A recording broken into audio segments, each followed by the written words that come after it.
Bueno, hola, espero que estén bien. Este es igual, espero que sean videos cortos, pero la idea es simplemente tratar pues, a detalle cuestiones de diseños experimentales de caso único. Ujú. Me voy a estar basando en este bonito libro. Ay, no sé si se ve ahí. Espero que se vea. Es el libro de Single Case Experimental Designs for Clinical Reasons and Rehabilitation Settings. Planning, Conduct, Analysis and Reporting. Es muy seco, ¿vale? Pero está bastante bueno porque está hecho por dos clínicos y este es como enfocado a rehabilitación neuropsicológica, entonces queda perfecto para las clases. De hecho, si ustedes checan el drive de el drive que les mandé la otra vez, debe estar ahí. Eh, ya lo subí. Está en la sección de metodología. Bueno, los libros de metodología y estadística. Ajá. Pues sigamos. A ese anuncio parroquial fue para mis alumnas. Pero sí, también, si alguien lo quiere, este libro me puede contactar y se lo envío. Bueno, ahora veamos los conceptos básicos del Single Case Experimental Design. Ajá. Básicamente son estudios de unos casos, unos cuantos casos, ya sea un solo caso o varios casos, pero son de grupos pequeños en realidad, no son o no suelen ser de como los diseños experimentales clásicos que tenías así un grupo, dos grupos, tres grupos, n grupos que reflejan n poblaciones o una misma población, etcétera. Ajá. Aunque no es lo único que los que los caracteriza, o sea, no solamente por el hecho de tener un grupo chiquito ya es o por nada más tener un caso ya es un single case experimental design, también puede ser, como dicen aquí los autores, que podría tener más personas, ¿no? Pero lo importante es como el método que llevan estos, en el sentido de que se comparan los desempeños antes, durante y después de una intervención. Eso es lo característico. Entonces tienes como una medida, ahorita vamos a ver los términos de aquí, pero es básicamente tienes una medida base, luego tienes medidas durante una intervención y probablemente medidas después de la intervención o, o medidas previas a una segunda intervención. Uh-huh. Y ese es más o menos el esquema que tienen. Vamos a ver ahorita que hay diferentes tipos, porque no todos son iguales. No es tan simple como uno podría pensarlo de, sí, nada más tienes medida base y luego este, le aplicas un tratamiento y luego lo mides durante el tratamiento y luego los mides después del tratamiento. Más o menos es así, pero se pueden volver más complicados. Lo importante es que tienen un sujeto, que el sujeto mismo es su control, ajá, por lo mismo de la base. Ujú. Tienen una variable dependiente que están constantemente midiendo a lo largo de de las diferentes etapas. Tienen una variable independiente que van a manipular sistemáticamente y y pueden ser diseños como a priori o ad hoc en el sentido de que ahorita vamos a ver los tipos de diseños, pero pues, por ejemplo puedes tener una línea base, luego el tratamiento, segunda línea base, otro tratamiento. Y eso ya lo tienes a priori. Pero podrías cambiarlo según veas que el contexto clínico lo requiera o que el mismo paciente lo requiera. Que cambie a lo mejor a lo largo del tiempo que cambie el diagnóstico y por lo tanto se cambie el tratamiento. Podría ser. Sigamos con la... Bueno, en cuanto a los diferentes tipos de Single Case Experimental Design, eso significa, acuérdense, eso significa SCET, pues tenemos varias formas, ¿no? Los que tienen menor, eh, menor validez, ajá, o más bien que son menos robustos, ajá, son los de bifásicos, porque solamente tienen una línea base y luego una fase de intervención. Entonces no son muy útiles. ¿Por qué? Porque nada, no te van a dar una segunda fase que te indique que realmente el cambio se preservó, por ejemplo. Entonces, que de entre la fase de línea base A y la segunda fase de línea base A, hubo un cambio diferente y que se mantuvo, o sea, que coincide con el periodo de tratamiento. Entonces, es un problema, ¿no? Pero pueden ser útiles para investigar, ¿eh? Para investigar y explorar más, algún posible tratamiento o algo que no esté como bien estudiado, puede ser muy útil. Luego tienes diseños de retiro e inversión, en el que se introduce y se retira sistemáticamente la variable independiente. O sea, por ejemplo, una fase A, ya sabes, línea base, luego una fase B, se mantiene el tratamiento, luego otra fase donde se quita el tratamiento, a lo mejor luego introduces nuevamente el tratamiento y luego lo quitas y así, ¿no? Lo vas poniendo para ver que se mantenga a lo largo del tiempo el, el, el efecto. Inclusive puedes poner dos fases de sin tratamiento y luego una de con tratamiento, etcétera. Luego tienes las de base múltiple, que van a ver el efecto de la aplicación escalonada de diferentes variables independientes a diferentes participantes, es decir, que le vamos a poner diferentes tratamientos a dos participantes diferentes. O sea, por ejemplo, uno tratamiento de funciones ejecutivas y el otro un tratamiento de específico de, no sé, solo de memoria de trabajo. Otro es cambiar la variable dependiente en un hilo participante, es decir, en un inicio lo mides con cuestiones de pues no sé, a lo mejor para ver cómo está a nivel fonológico y el otro lo mides para ver cómo está a nivel de memoria de trabajo. Entonces, para ver diferentes dimensiones de cambio en función del tratamiento. Puede ser para, por ejemplo, abarcar mejor el constructo. Otro puede ser el tratamiento alternado, es decir, donde comparas la efectividad de diferentes tratamientos. Por ejemplo, primero le pones un tratamiento de funciones ejecutivas generales, ¿no? Y luego uno nada más específico de memoria de trabajo. Entonces podrás hacer algo así como de línea base, funciones ejecutivas, línea base, memoria de trabajo, línea base y otro tratamiento a lo mejor, ¿no? Para ver cuál tiene mejor efecto, cuál se mantiene mejor el efecto del tratamiento a lo largo del tiempo. Y finalmente puedes tener uno de cambio de criterio, ¿no? En el que si investiga qué tan efectivo es una intervención en generar el cambio de un comportamiento. Es decir, lo que tú vas a hacer para generar evidencia es ver qué tan bueno es el tratamiento para aumentar o disminuir una variable dependiente, por ejemplo. Entonces, vas a hacerlo sistemáticamente para, a lo mejor, para disminuir la ansiedad, ¿no? Y luego para ver qué tanto aumenta algún índice de una mejor control de la ansiedad, ¿no? Una reducción de la sudoración o una reducción de la presión arterial o alguna cosa así. Entonces puede ser ese tipo de medidas. Entonces pueden tener esta idea, ¿no? General de los diferentes casos, digo, de los diferentes estudios de metodología de caso único o de diseño experimental de caso único, que es diferente. Los de diseño experimental de caso único cumplen con las características que vimos en la primera diapositiva, pero pues también podrías tener los de diseños de una fase, que son simplemente mientras tiene el tratamiento. Puedes tener los casos descriptivos, que son pues, los que suelen hacer los clínicos, ¿no?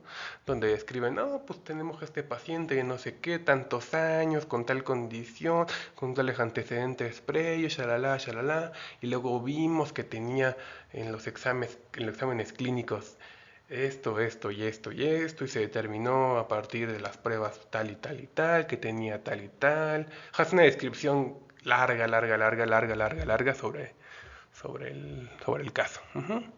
Y otros son los de simplemente pre y post, donde se suelen decir alguna cosa como de, mira, pues estas son las medidas que le hicimos al paciente antes de la intervención, ¿no? Estaba por debajo de dos desviaciones de estándar y después de la intervención pasó a una desviación estándar arriba de la media. Y pues ya es todo lo que dicen, ¿no? En cambio, estos son como, dan más información, son más sistemáticos, son más efectivos a decir si realmente la variable independiente tiene un efecto sobre la variable dependiente, ¿no? A diferencia de los otros que son, pues, pues son menos, no, pues son menos, son son menos confiables, sinceramente. Ujú. Aún así, pues pueden ser buenas cuestiones cuando, por ejemplo, no sabes nada de diferentes casos y a lo mejor no hubo tiempo para planear nada, pues pueden ser buenos, por ejemplo, las descripciones de caso. Ujú. Pero ahí vamos a tratar los diseños experimentales y ahí son los cuatro modelos que vimos en específico y el bifásico eh, que los autores lo consideran como experimental, de caso único, pero marcan ahí mucho las limitaciones respecto a los otros. Ujú. Entonces lo tienen como en una categoría diferente, una subcategoría de entre los de experimentales. Y aquí les voy a, pues, dejar en parte y vamos a ver un poco de la terminología para que en cualquier momento si tienen alguna dificultad con la terminología pues puedan checarlo aquí, ¿no? Porque pues, yo entiendo que hay ciertas palabras que no son de uso común, como por ejemplo la idea de la fase, ¿no? Que es básicamente el periodo donde se obtiene diferentes medidas sobre la variable dependiente. Ujú. Puede ser en la línea base, o sea, cuando no hay intervención, o puede ser cuando hay la intervención, ¿no? Cuando la línea baja se le suele llamar A y a las otras se les pueden denominar B, C, D, fases. Ajá. La línea base pues es cuando se toma fuera de la intervención esa medida de la variable dependiente. Y el comportamiento objetivo, que me refiero a un objetivo en tanto que está disponible para todos, sino objetivo en cuanto el target al cual nos estamos enfocando, pues es el comportamiento que sirve para medir la eficacia del tratamiento a lo largo del estudio. Ujú. Es en el que nos vamos a centrar. Y por tanto nuestra variable dependiente. Ujú. Como vamos a ver luego, tiene que ser muy claro y reflejar el constructo adecuadamente.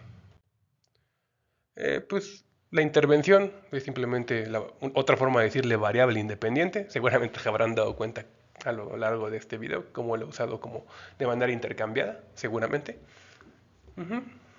Luego pues tienes este control experimental, que se establece por medio de la manipulación sistemática de la variable independiente o intervención. Luego el nivel, que se refiere al valor o magnitud de una fase, que suele ser pues, las medidas clásicas de media, moda, mediana. Ajá. Ahorita vamos a ver cómo se ven en un gráfico el nivel. Luego tienes la tendencia, que es digamos, la pendiente de una línea que mejor describe los datos. Esto es importante, estas dos ideas son importantes porque, como vamos a ver en la siguiente diapositiva, los elementos gráficos son muy importantes en los diseños experimentales. De hecho, para algunos suelen ser más importantes que la estadística que se puede usar. Ujú. Porque luego la estadística pues, todavía sigue en desarrollo y demás, entonces luego no es tan certera como la evidencia visual que te da el gráfico. Ujú. Variabilidad, pues, que es el rango entre los datos de una determinada fase, o sea, entre el mínimo y el máximo. Ujú. Y serie de tiempo, que es una secuencia ordenada y repetida de diferentes medidas sucesivas sobre una variable, que es lo que vamos a ver que hay como diferentes puntos en un gráfico que indican diferentes medidas sobre nuestra variable dependiente. Ujú. Vamos a ver los gráficos, que son muy importantes. Son muy importantes estos gráficos. Ujú. Casi siempre los van a ver de esta forma. Quería ponerles un ejemplo muy sencillo. Si se fijan, son como muy claros, los puntos que están bien separados, ¿no? Las fases están bien definidas como A, B y siempre hay como alguna línea punteada o alguna línea sólida que las separan, ¿no? Aquí está muy simple, simplemente es dos fases, A y B, y diferentes puntitos. No sé si se alcanza a ver que en el segundo y el tercer gráfico hay como una línea. Ah, pues ese es el que se refería al nivel. Ajá. Ese es la media, seguramente debe ser la media o la mediana. Si se fijan en cada uno de los, de los grafiquitos, viene esa línea. Ajá. Y también ahí podrían como imaginarse la tendencia. A lo mejor este gráfico no se ve muy bien, que sería el 3, el tercer gráfico. Pero la línea de la tendencia en este caso es plana, pero si tuviéramos una serie de datos así, casi perfectamente organizados en, de esta manera, pues entonces habría una tendencia de esta forma, como suele hacer en las ecuaciones de la recta. Bueno, continuemos. Y les quería dejar este grafiquito que me está muy bonito, donde le dice como algunos de los estándares que se usan en los diseños experimentales de caso único. Pues bueno, que para empezar tiene que haber una manipulación de las variables, ajá, a lo largo de las fases. Y obviamente esto implica que es sistemática esta manipulación, como vimos. De repente en algunas fases vamos a poner la variable independiente, otras veces la vamos a quitar, otras veces la vamos a poner, vamos a cambiar el criterio. Ajá. ¿Ok? Este, tiene que haber un acuerdo interevaluador. Es muy importante porque, como vamos a ver en otros videos, eh, las variables dependientes no pueden ser muchas veces, eh, no pueden ser medidas estandarizadas como las pruebas psicométricas. No funciona muy bien así porque las pruebas psicométricas a veces no son muy específicas para lo que uno quiere. Otro problema es que las pruebas psicométricas pueden tener efectos de práctica, entonces si le pones la misma tarea de funciones ejecutivas durante 35 veces, obviamente va a haber un efecto de práctica que en realidad el efecto de tratamiento va a ser cero, nada más va a ser que se volvió bueno haciendo la tarea. Entonces muchas son como diseñadas, ahora sí que a mano, ¿no? Son tailor-made para el estudio. Entonces es un problema. Entonces tiene que haber una confiabilidad marcada a partir de la coincidencia entre los evaluadores. Y eso es muy importante. Otras que tiene que haber, obviamente, control, que debe ser por lo menos, se usa que por lo menos haya tres oportunidades de indicar que hubo un efecto verdadero, o sea, como tres fases mínimas como evidencia. Y cada una de esas fases tiene que tener por lo menos 5 medidas. Es decir, tiene que haber eh, 5 medidas de la variable dependiente en la fase A, 5 medidas de la variable dependiente en la fase B, 5 medidas de la variable dependiente en la segunda fase A, y así. Y por lo menos tiene que haber tres fases, o sea, tiene que por lo menos haber fase A, fase B y fase A. Por eso que se había dicho que la bifase de AB no era tan buena porque le fallaba la segunda fase base. Entonces, por lo menos tiene que haber un A, B, A para que sea un buen diseño, y cada uno tiene que tener 5 mediciones. Ese es un estándar de ese tipo de estudios. Entonces, si tú hicieras por un diseño de A, B, A, tendrías que tener por lo menos 15 mediciones. Por eso es que les decía que no se pueden usar por lo general medidas estandarizadas, porque pues, le aplicas 15 veces la prueba a alguien y pues, ya no tiene mucho chiste, ¿verdad? Y lo otro es que, y pues eso sería todo respecto a los estándares.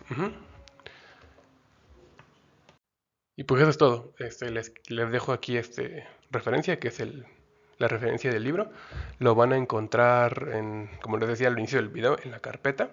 Y para los que no, no estén en la escuela como mis alumnas, pues, pues pueden buscarlo en Library Genesis.